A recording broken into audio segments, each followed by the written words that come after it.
கை தூக்க முடியல, கால் தூக்க முடியலன்னா 3 மணி நேரத்துக்குள்ள அந்த பேஷண்ட் வந்துட்டாங்கன்னா நல்லா ஆக்கிடலாம். நீங்க நிறைய இடத்துல பார்த்துருப்பீங்க, நாமளே பண்ணியிருக்கோம்.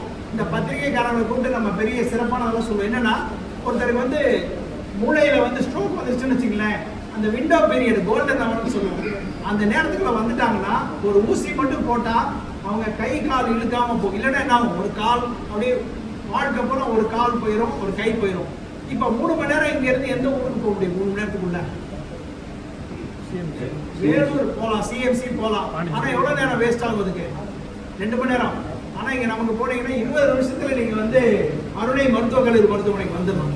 ஸோ கண்டிப்பாக அதை நம்ம பண்ண முடியும். அதனால ஸ்ட்ரோக் ஞாபகம் வச்சுங்க. எங்கேயாவது யாருக்காவது கை ஸ்ட்ரோக்னு வச்சுங்களேன், ஸ்ட்ரோக் வந்து சரி வந்துருச்சு 3 மணி நேரம் ஆயிடுச்சு அப்படின்னா அறுவை சிகிச்சை மட்டும் தான் பண்ண முடியும்.